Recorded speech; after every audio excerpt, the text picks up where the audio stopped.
What up, you guys? We are here for our Saturday night secret sermon.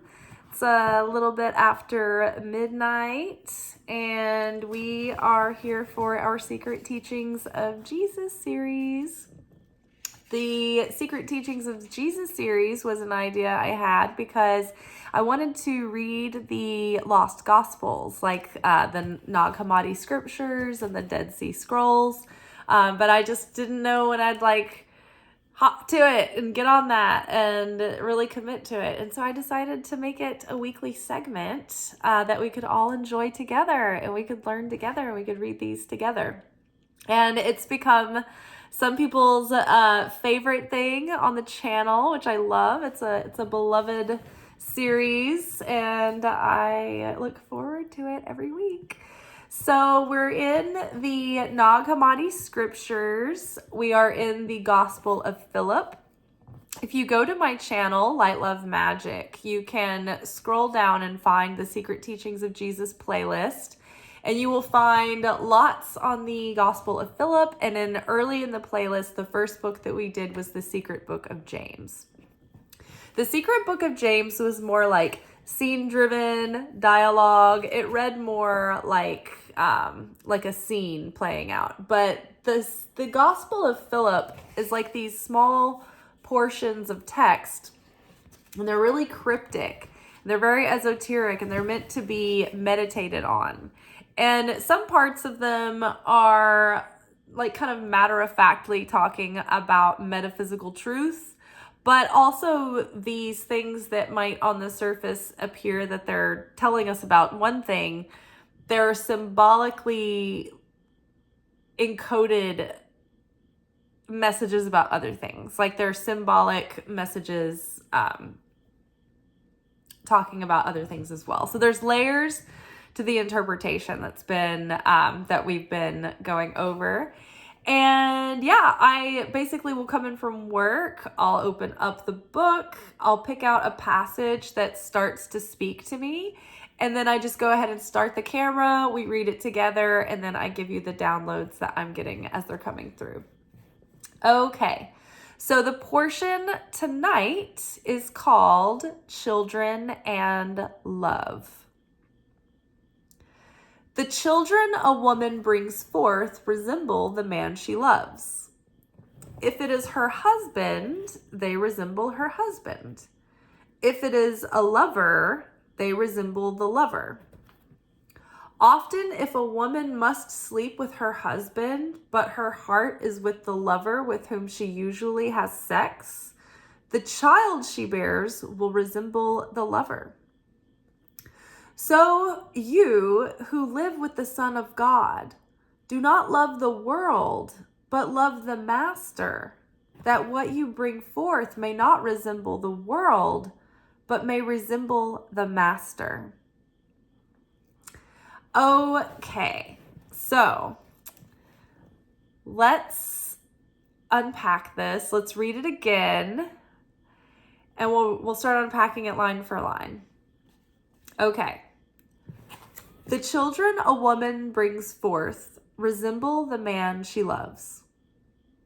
If it is her husband, they will resemble her husband. If it is a lover, they resemble the lover. Often a woman must sleep with her husband, but her heart is with the lover whom she usually has sex with.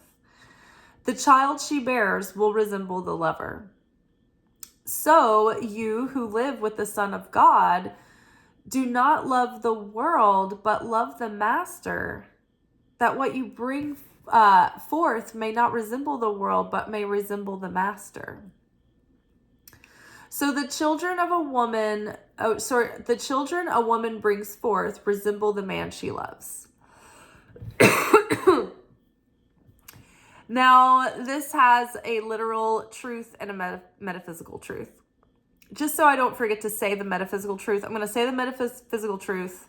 I'm going to talk about the physical truth, and then I'll circle back to the metaphysical truth. So the children a woman brings forth resemble the man she loves. In symbolism, one of the things that a woman represents is your expression of love, or your understanding of love, or the quality of love that you have concocted in yourself, transmuted, the quality of love that you have cultivated within. So the man, or masculine, represents the expression of your truth, how you view the world, how you see life, how you see, like, perceive, your hermeneutic lens, your attitude towards things, what you cherish as the way it is to you. This is the way I see it. We all know our truth. We're very familiar with our truth these days. So woman represents our expression of love, or the quality of love that we have cultivated on a spiritual level. And then the masculine represents our truth, the consciousness that we have cultivated, and our perception, the way that we see things, what is true to us, how we perceive the world. That is the masculine, or what the man represents. So the children a woman brings forth resemble the man she loves. The good works that a woman does will resemble the consciousness that she has, right? We talk about this a lot on this channel, that creation, anything that we put our hand to, action that we take, things that we make, right? Like whether it's making a phone call, which is not a tangible thing, or writing a letter, or making a cake, or a pie, or a casserole. Either way, the state of consciousness that we're in when we put our hand to motion to take action, to create something from nothing, that thing that we're creating takes on the quality of the consciousness and the energy we're in when we are putting our hand into motion.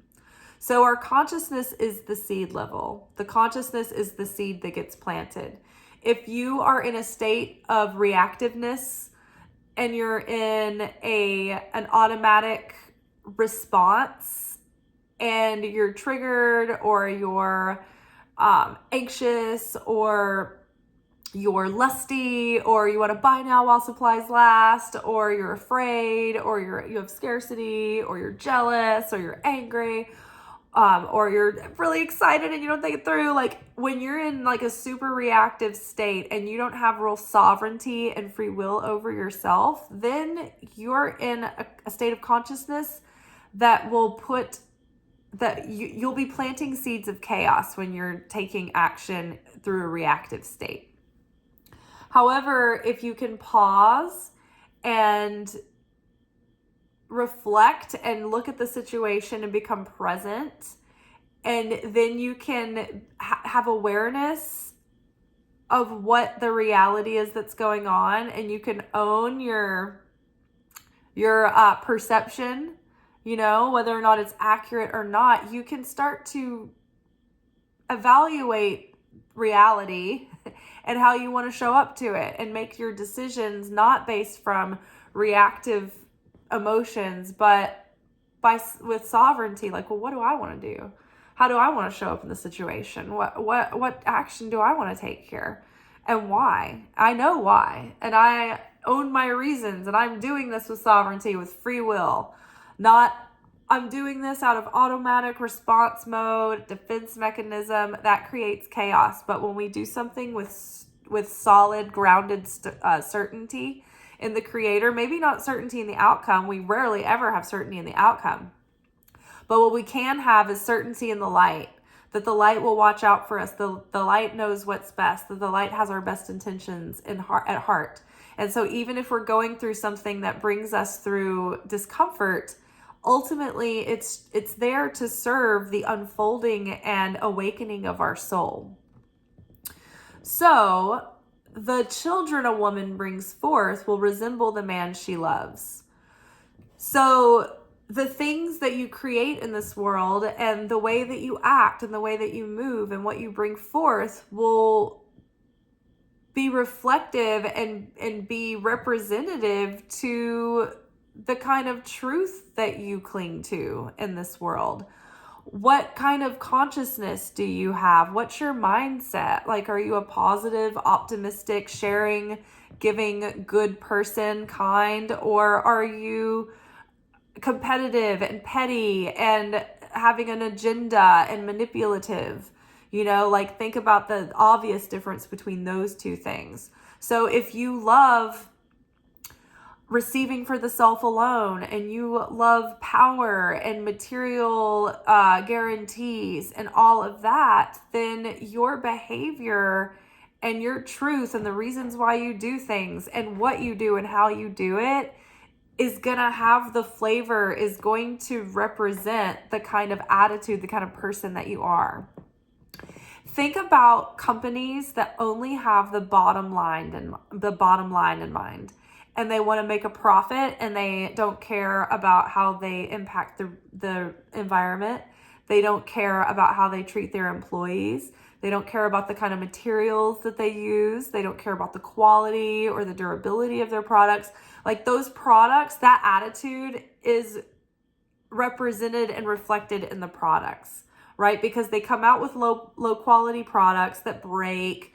They cause damage to the environment around them. It's like all of everything that they produce, all of the things that they are creating as a result of their consciousness and where their consciousness is centered when they take action, it's all having like a ripple effect.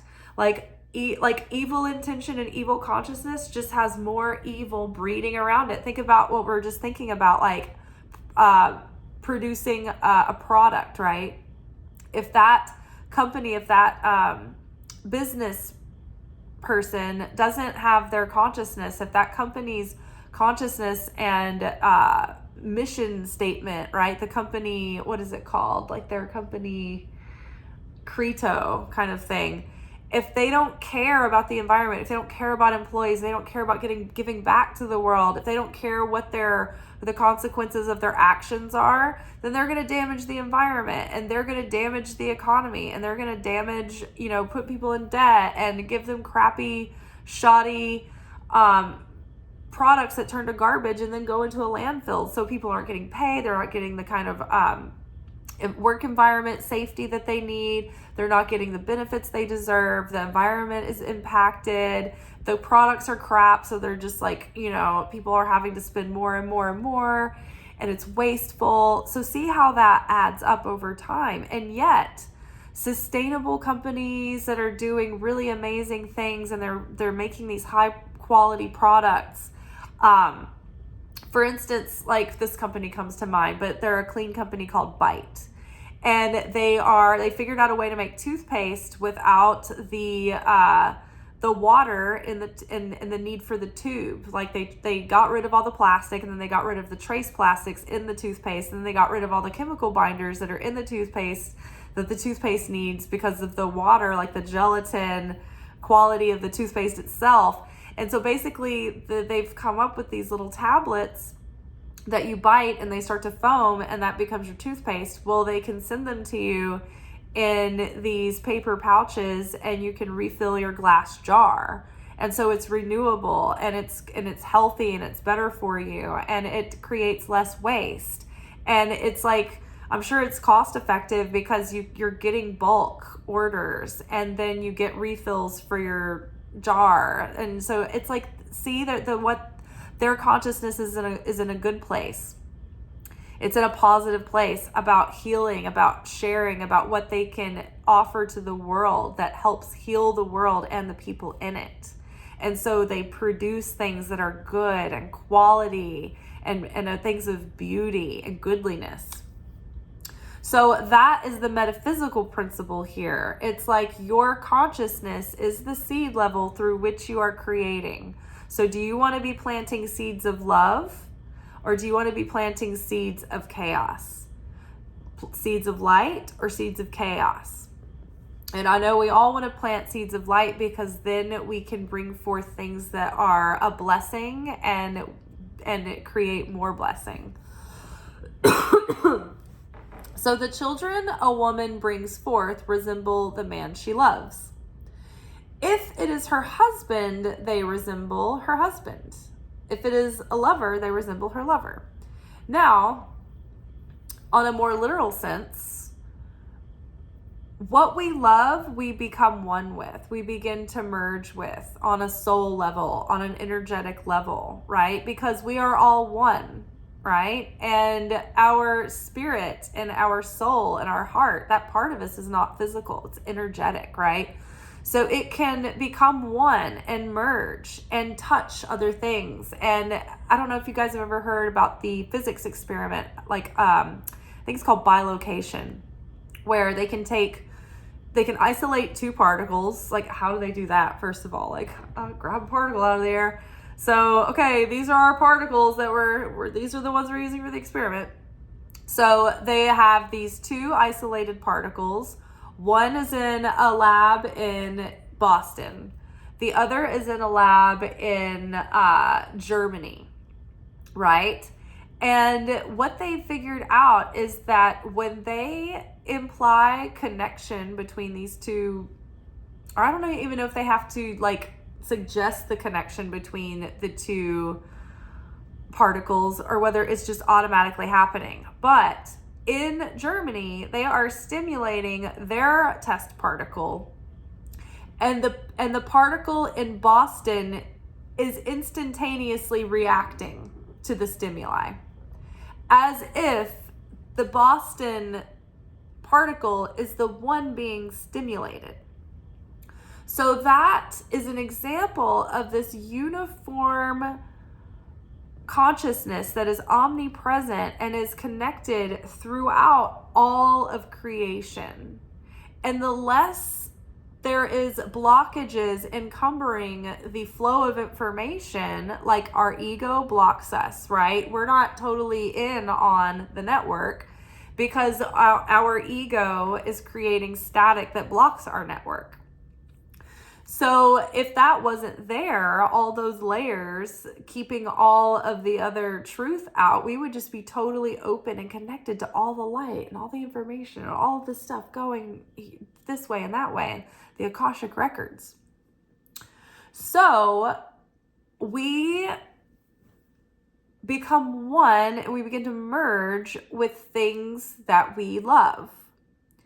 In the particle slit experiment in physics, they discovered that we merely observing energy has an effect on it.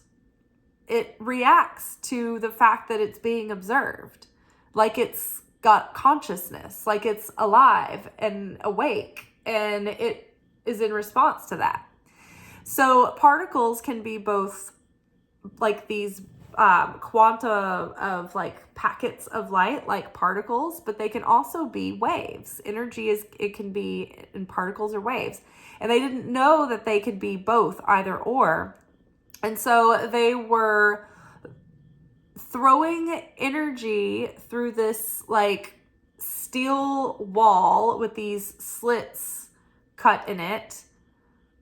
And they were throwing these particles against this other metal wall behind this veil that they drew in front.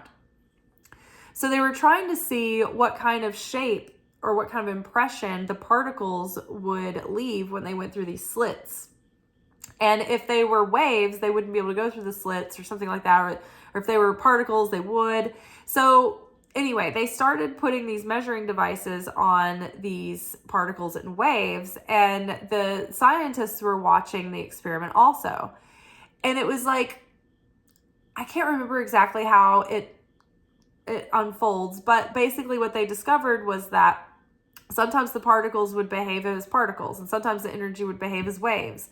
And if there was someone watching, it was like they would always be doing this one or the other.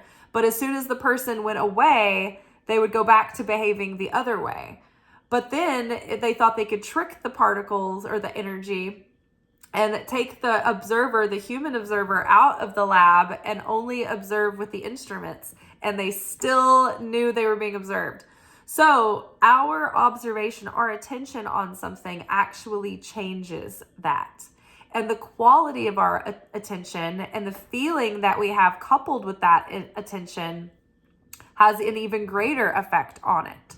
And so when we love something, we start to draw that thing to us and we start to merge with it in a way. Like we're one with that thing. We're unified with that thing. I love pizza. So we start to merge with what we love. Think about like people who start to look like their dogs, or their dogs look like them, or like couples that have been together for so long that they start to look alike, right? Have you ever, like, this has happened to me in just, not even like, I've never been married, but like even in just like relationships, whether long-term, sometimes short-term, but I might start taking on like a physical like ailment that person has, or like some kind of physical thing that they have. Like I might start taking that on physiologically and like manifesting that. Like if they had lost their appetite and they can't eat, like I might start losing weight kind of thing. Or if they have like a spot on their toe or something, like I might get that. It's so weird. Like my,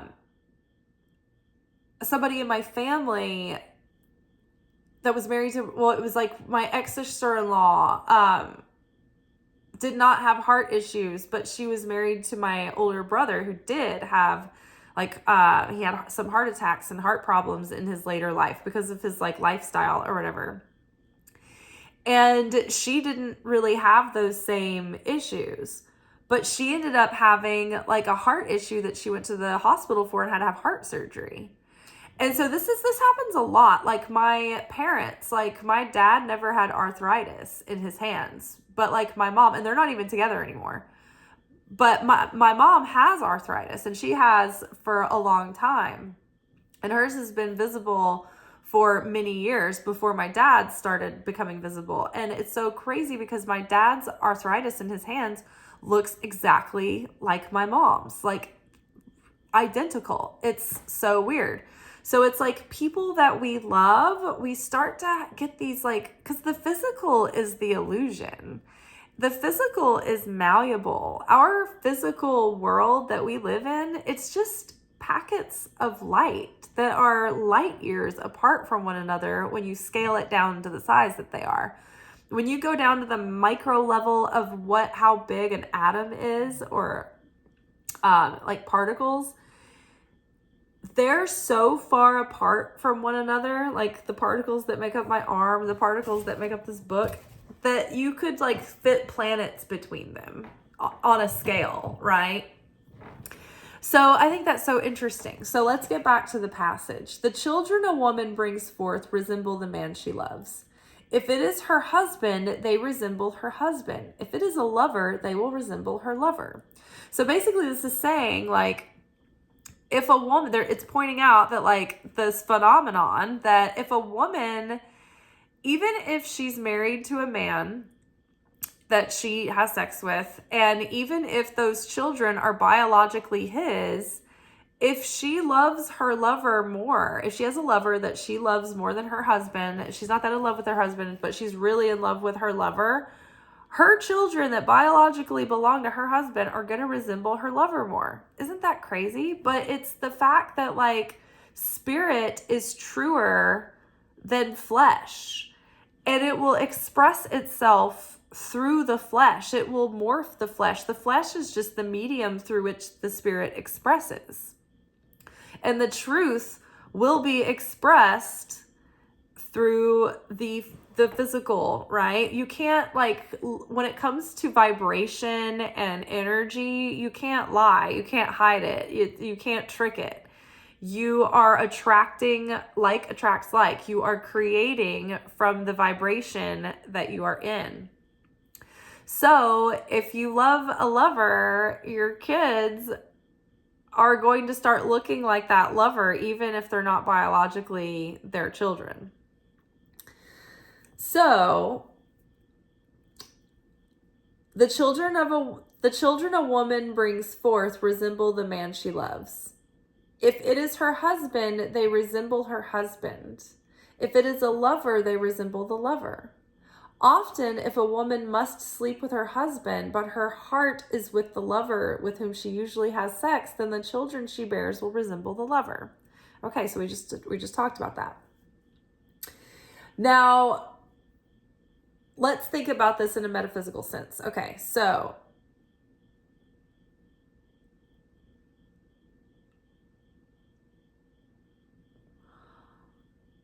if a woman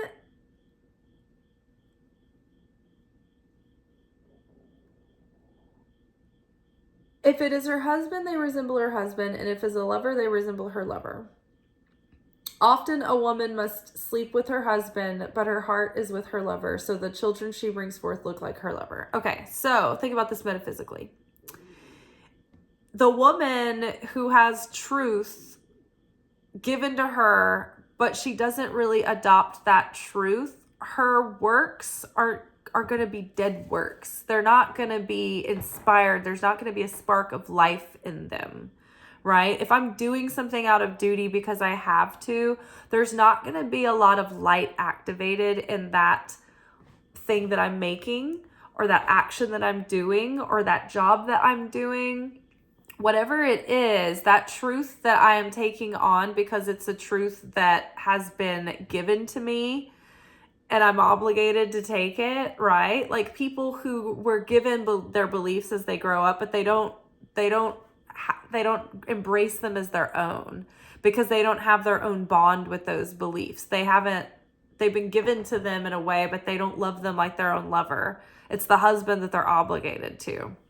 And so they don't have that spark of passion for those beliefs because they didn't choose them for themselves. Maybe they were chosen for them, right? Like a husband, arranged, given to you. This is good for you, but you didn't choose this.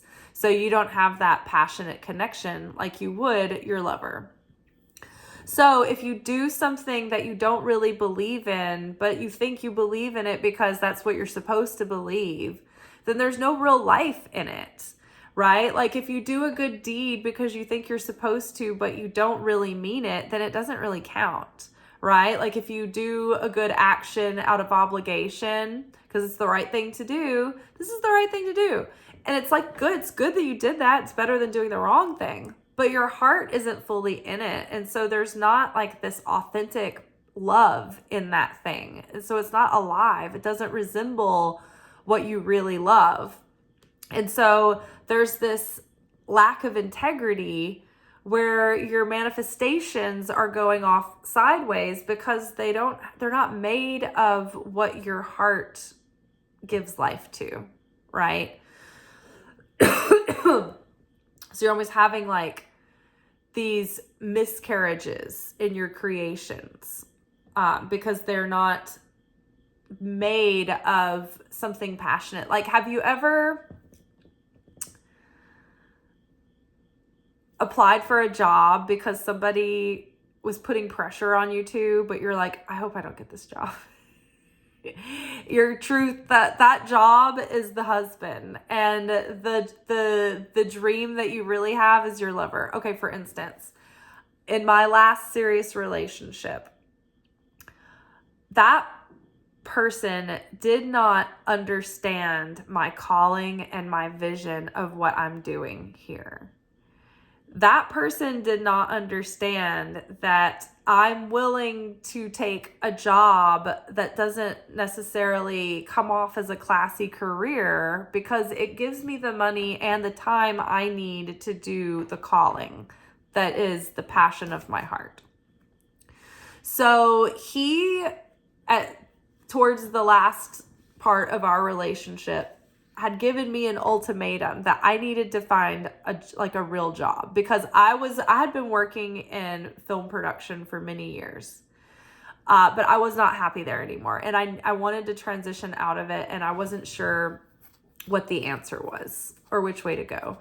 And so his approach was just to corner me and force me into an ultimatum and force me into trying to find like a job, like a 9-to-5 job. And I'm like, I have 0 9-to-5 skills. Like, I don't know how to even function in that world. Like, I've always been with the circus in TV production or like in restaurants and entertainment and like hospitality. Like, I don't know anything about that world. And so I would sit there and go on Indeed and try to like understand even what the job postings are like saying. There's like all these businessy buzzwords. And I'm like, I can't even, like, I'm throwing up in my mouth just reading the ad. Like, I can't live in this life. Like, this is not for me. And so I would tinker with my resume and like kind of apply things, but like it was literally like, I can't do this. Like, this is not for real.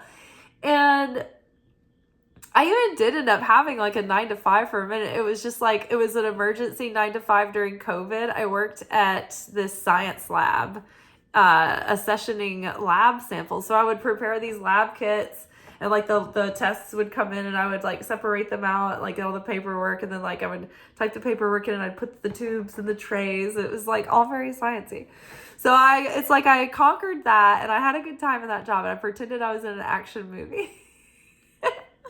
But it just was not like, I was never going to be the person that was trying to like go out and get a job in an office.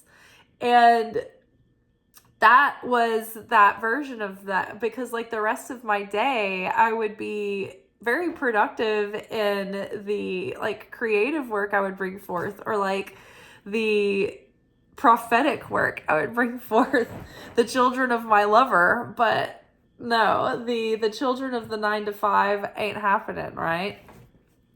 So, so if it is her husband, they resemble her husband. So if you do have these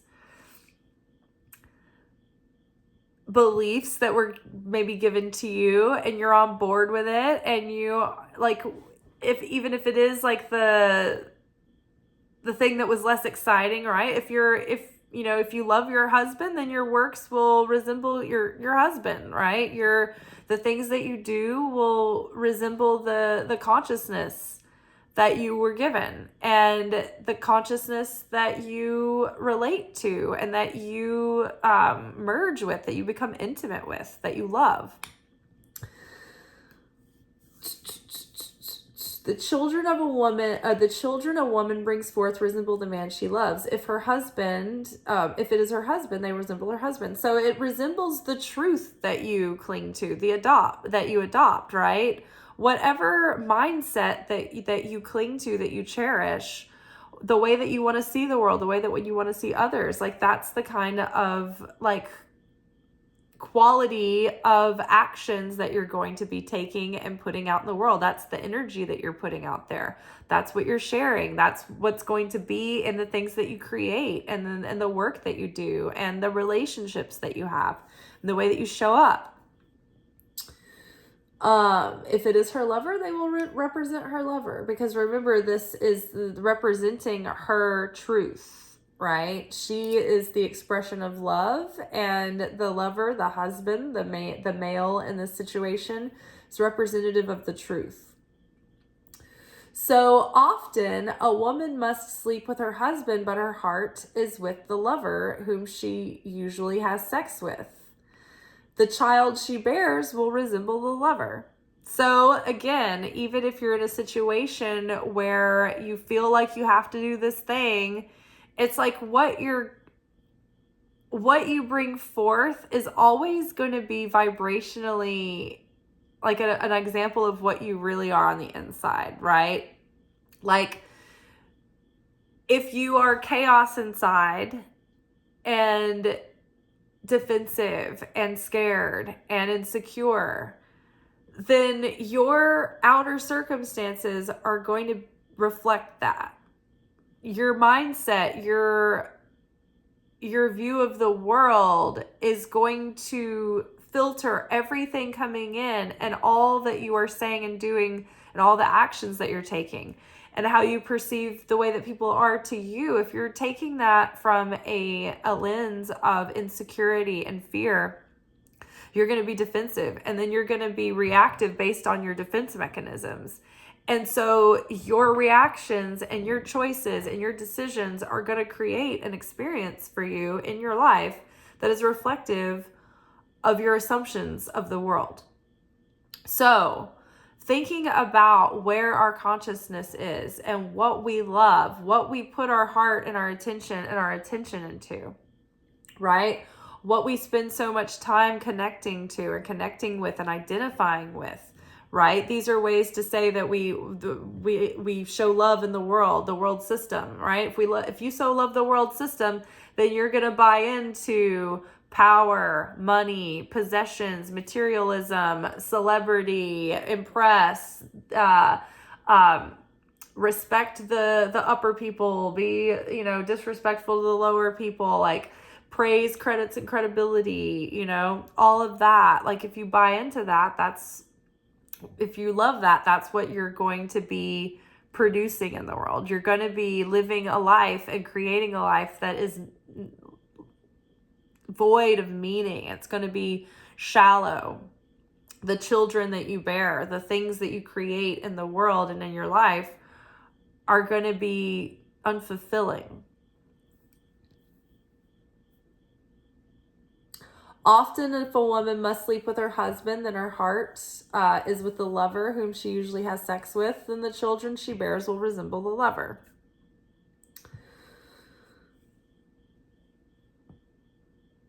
Yeah, I think I would talk in circles to go back into that. I think I've illustrated that even if we're doing what we're obligated to do, how we really feel about it is going to be apparent. Or if we're not in alignment when we're taking the action that we're obligated to do, then it's not going to have very much impact, right? When we put ourselves out of our comfort zone and we do something with the right intention, an intention to share, an intention to bring good into the world, then there's so much power, there's so much momentum behind that action, and it really has an impact on the target that it was being shared with. But if there's not a lot of if the intention is reactive, or it's for instant gratification, or it's to receive for the self alone, or to placate, or just to be obligatory, that it's it doesn't have the same impact. Yes, maybe the trash got picked up off the side of the road, but there wasn't a lingering positive thing that resonated about that. Maybe if you had been there, maybe that's a bad example, but say if you helped a family who was struggling during holiday season, and you gave with all your heart, and you were like, oh my God, I want them to have such a good Christmas. And so then you find out about what they like and what they want and what their preferences are. What are the kids excited about? And maybe even you do something for the adults, and make sure they have a dinner, and it's really specific. But if you're just oh, I guess we should probably help them out, and you're not really that into it, and you're maybe in a bah humbug mood. And this happens to all of us sometimes when we realize we had an opportunity where we could have been super into it and super sharing, but instead we were wrapped up in our own mind and our own world and our own little struggle, and we were being selfish, and we weren't being a present and aware, and we didn't take advantage of that moment to share the light. We were just I'm gonna phone it in, I guess this will be fine. And then you're begrudging it, and then you treat it like an errand, and you're well, I'll just go get everything from Target. Target has plenty. It'll cover everybody. But you don't get personable, and then you're oh, they don't have all the groceries I need to give them, what they need for this will be fine, and it's just like what you deliver then is not the same as the other version of you who was into it with all your heart, and you put everything you had into making sure this family had Christmas. There's the other you that's bah humbug, that's been going through your own shit, and you're tired, and you barely have enough resources to cover what you need, but you've got to do this. It's an obligation. But if you don't do it, you'll feel bad, and it's the right thing to do, so you're just going to do it anyway. But you're just kind of like, your heart's not in it when you're in the action. And so then the people get it, and they're like, well, thank you for this Hanes sweatsuit. So nice. I remember this happened. We went, in high school, I was in like a club. It was like the sorority girls club at school. And for Christmas, we different times of year, we would do like these different charity things, philanthropic acts. And so for Christmas, like we bought we went and bought gifts for people, and then we also like did like a drive to like get other people to donate gifts for these families. And I remember when we went and dropped off these different gifts with these people, depending on who drew whose name out of the hat and who was enthusiastic about taking time to think about these gifts that they were being given, like some families ended up with really good presents. And then I remember one family just ended up with like sweatsuits that somebody had bought from Walmart that were just like navy blue sweatpants and a sweatshirt. And this is like a teenage girl, who like is like excited to open something new that she wasn't going to get. And it was like she opens this gift up where they think, oh, they've saved us, they brought Christmas, and it's like, what did I get? I got an ugly, boring sweatsuit that is technically, yes, thank you, a gift, and it is clothing, and I can wear this, but no one put any thought into it. No one cared about her wanting to be cool or fashionable, and it stuck with me. I remember this to this day, and that was 20-something years ago, how disappointed I was for that girl and for her siblings that just didn't get good gifts because somebody wasn't all that into the activity. And I think that that's what we're thinking about here. It's like, what do you love? What do you value? What do you want to be like? When you are in a state of mind and in a state of being and in a state of feeling, that's what's moving through you. Through your hands, through your words, through your mind, through the words that you're typing, through the words that you're speaking, through the actions that you're doing, through the things that you're creating and making and sharing with the world. So it matters. It matters because if you're angry and you're cooking food, that anger is going into the food. If you're irritated while you're trying to help someone out, they're going to feel like it's not safe to receive. And they're going to feel shame and they're going to receive guilt instead of receiving a favor. So you who live with the Son of God, do not love the world, but love the Master, that what you bring forth may not resemble the world, but may resemble the Master. So you who live with the Son of God, so you who live with Christ within you, so you who are trying to make yourself like the light, so you who are trying to adopt, crawling pathetically, little by little by little towards Christ consciousness, stumbling all the way there. You who live with the Son of God, do not love the world. Do not love the world who's going to crush everyone else to get ahead, the world who wants to be the hottest and the most fuckable and have the coolest thing on this week, and who doesn't care about a hungry child across the world because it's inconvenient. and it doesn't make me feel good in this moment. Don't love the world that goes straight to violence to try to solve all its problems. Don't love the world who throws away human dignity to mudsling and bash and crush others so that they can get ahead. Don't love the world who exploits what is sacred and what is precious and what is pure and true. So you who live with the Son of God, do not love the world who wants to receive instant gratification with no depth, no meaning, no fulfillment. You know, it's like the magic is so gone because we're so jaded, right? Oh, when's the next hit of dopamine? When's the next fix? I'm so numb. Nothing's exciting. Everything is blasé. Everything's meh. Everything's mid. What's the point of it all? All the beaches are covered in garbage. The mountains are being deforested and mined down to nothing. What's the point?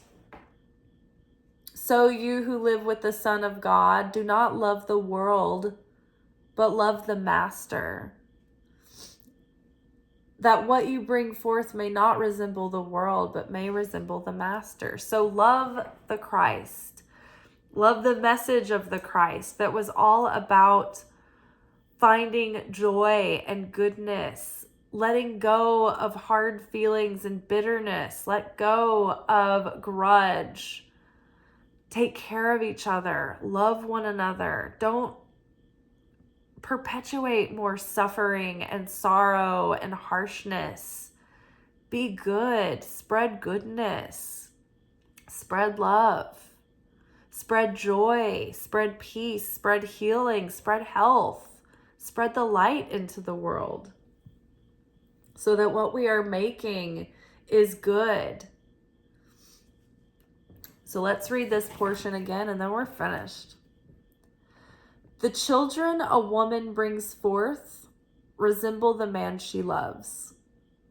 If it is her husband, they resemble her husband. If it is a lover, they resemble the lover. Often, if a woman must sleep with her husband, but her heart is with the lover, with whom she usually has sex, the child she bears will resemble the lover. So you who live with the Son of God, do not love the world, but love the Master. The Master's Jesus, the Christ. That what you bring forth may not resemble the world, but may resemble the Master.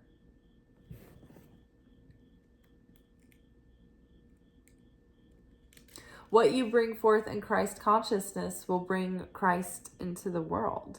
It will perpetuate that Christ, right? That resonance. The children a woman brings forth resemble the man she loves. If it is her husband, they will resemble her husband. If it is a lover, they resemble the lover. Often, if a woman must sleep with her husband, but her heart is with the lover with whom she usually has sex, the child she bears will resemble the lover. So you who live with the Son of God, do not love the world, but love the Master. That what you bring forth may not resemble the world, but may resemble the Master. All right, y'all, that has been Children and Love from the Gospel of Philip. Hope you enjoyed that. Tomorrow we will be back together for our weekly energy oracle forecast, where we will be just taking a look at the next 7 or 8 days ahead to see what kind of energy and spiritual weather we will be living and moving and having our being in. And this week is Rosh Hashanah, you guys. I believe it starts Wednesday. So that means that Wednesday is the feast where you eat the head of a fish amongst other foods, and we begin the feast and the high holidays the day of the first day of Rosh Hashanah. So that's Wednesday is the day that we do tashlik, which is the ritual sacrifice. And some sacrifice a chicken or a goat, but most people use bread. And what you will do if you are using the bread method is you will take bread to a place where water is, or you can throw the bread into a fire, and you project your sins and your regrets and your shortcomings into the bread. Like, think about the whole last year and the things that you are repenting for and sorry for, and the things that you want to let go of.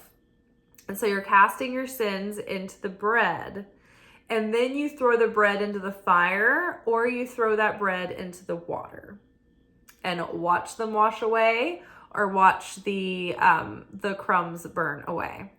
I like to go to the park. There's a creek in the park behind my house, but the water's never very deep, and there's usually like debris in the way. So like I'll be praying and I'll be like throwing my bread in my tashlik, and I'll look and I'm like, all of my sins are on the embankment. Like, they're not washing away, they're just staying.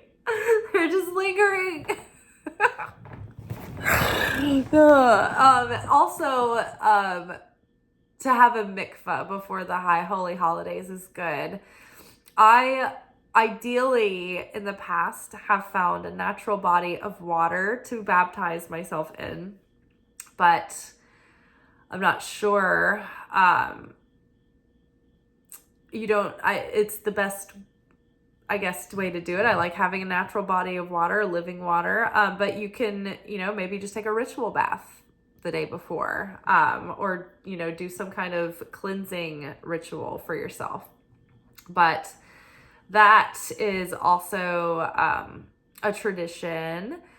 And yeah, if I were you, I would also, if you guys are interested in Rosh Hashanah, it's kind of, you can, cram now and try to figure out what the context of it all means. But if you go to Kabbalah.com, KabbalahCenter.com, you'll probably, I think that you can probably pay what you can to just live stream Rosh Hashanah. But if you wanted to go into maybe some of the preparation classes about Rosh Hashanah, you probably have to join as a member, which I have always enjoyed my membership with the Kabbalah Center. It's like, I think $49.99 a month, but never regretted it. So it changes my life a lot more than HBO would. That's why I have the Kabbalah Center instead of having HBO. I also do Tubi Magnetic instead of having other cable providers, but I've never regretted it. I love those. So if you want to participate in Rosh Hashanah, KabbalahCenter.com, go to their like events and holidays, choose the, there's different broadcasts depending on where you are in the world and what language you need, but the main broadcast, you'll be looking for New York with Monica and Michael and Monica broadcast from New York, Rosh Hashanah. And it should be like several sessions because it's several days worth. It's like multiple sessions per day. So, but yeah, you can broadcast that and get, an idea of what it's like. The first night will be the night where the food, the feast happens. And then the days that follow, there's more to it, more ritualing, and then the blowing of the shofar and all of that. And then you can also broadcast Yom Kippur, which is next week, which is the ritual fast that completes Rosh Hashanah. All right, enough for now. I will be back tomorrow with y'all. Till then, ciao. Thank you for watching. If you enjoyed this video and you got something out of it, then please give it a like. Subscribe to the channel. Turn on notifications to be notified of when I drop content. Like the videos, comment, share them. Anything that you do helps these messages get out to other people who need them. So you watching a video and taking an action on it actually makes a positive difference in someone else's life.